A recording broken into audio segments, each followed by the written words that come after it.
မြန်မာနှစ်တကူခါသမ ्या မှာမြန်မာတို့ရဲ့ထုံတန်းစင်လာတလေးတစ်ခုဖြစ်တဲ့လူကြီးသူမတွေကိုရေကြော်ရာလေးကိုဒီနေ့လုပ်ဖြစ်ခဲ့ပါတယ်။မန္တလေးမြို့ရဲ့နာမည်ကျော်ပစီဆရာကြီးဖြစ်တယ်လို့မြန်မာမှုကိုချစ်မြတ်လို့ရဲ့ဆရာကြီးတယောက်ဖြစ်တဲ့ဆရာဦးစိန်မြင့်အိမ်ကိုတွားပြီးတော့ရေကြော်ခဲ့တာလေးဖြစ်ပါတယ်။ရန်ကုန်မှာတော့လူကြီးသူမတွေကိုကြော်ရတာတရင်ကျွတ်တစ်ခါပဲရှိပေမဲ့လို့မန္တလေးမှာတော့တည်င်းကျွတ်အပြင်အခုလိုတကြံခါရင်းမှာလည်းလူကြီးသူမတွေကိုရေကြော်ရင်းနဲ့ကြော်တဲ့အလေးထားလေးတစ်ခုရှိပါတယ်။ဒါကတော့တကြံပန်းတကြံရည်နဲ့အတူကြော်ပွဲပြင်ပြီးတော့ပစီဆရာကြီးဦးစိန်မြင့်ကိုရေကြော်တာပဲဖြစ်ပါတယ်။အခုလိုတကြံကာလမှာလူငယ်တွေက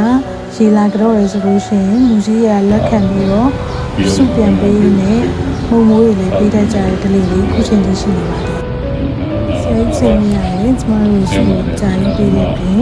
အမိုးလေးအများကြီးသိခဲ့ပါတယ်။ဒီရာတွေမမေ့ရတော့ဘူးလေ။ရှင်ပြီးတော့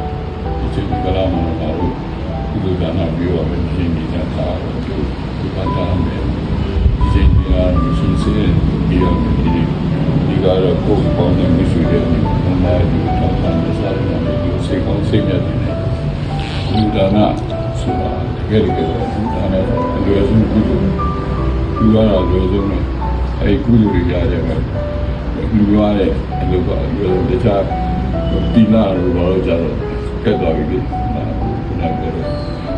ကျင့်စဉ်လေးအဲဒီအားလုံးအဲဒီအလွယ်ဆုံးကတော့ဒါနာကျွန်တော်လည်းအဲ့ဒါကိုအလွယ်ဆုံးဒါနာကိုပြည်သူတွေရှိနေလို့စိတ်ထဲမှာဒါအလွယ်ဆုံးဥဒုပဲဖြစ်တယ်နောက်တော့လက်တွေ့ကြတယ်ဖြစ်တယ်ဒါလေးကိုမပြီးနေတော့ဒီကဒီနေ့ဒီအလောဒီနေ့ဖြစ်ကြတယ်ဒါတဲ့ရဒီတိုင်းဒီမှာဒီကြည့်လာတော့အများခေါင်းပြောပညာတော့ဥပမာရှိပြီးတော့ပြောကပ်ပြီးတော့ဥပမာမရှိနိုင်တဲ့ဟာဒီအဲ့ဒီကိုဥပမာပညာနဲ့တွေ့ကပ်ပြီးတော့အဲ့ဒီနဲ့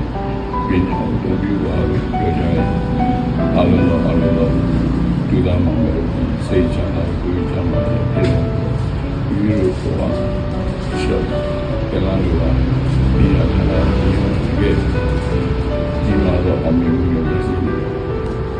အလုံးကြော်ပြီးသွားပြီစုပေးပြီးသွားပြီဆိုလို့ရှိရင်အဲ့ရေခွက်ကလေးကိုလူကြီးရတောက်ပြီးတော့အဲ့ရေခွက်ထဲကအရေလေးကိုတပြေကက်ကလေးနဲ့ပြန်ပြီးတော့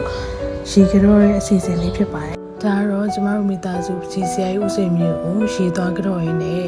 မြန်မာရိုးရာထုံးတမ်းစင်လာမှာအခုချိန်ထိရှိနေသေးတဲ့မြန်မာရဲ့နှစ်တကူကာလမှာလူကြီးသူမတွေကိုရေကြော်လေးရှိရဲဆိုတဲ့အစီအစဉ်လေးတစ်ခုကိုမှတ်တမ်းအနေနဲ့ရိုက်ကူးတင်ဆက်ထားခြင်းပဲဖြစ်ပါတယ်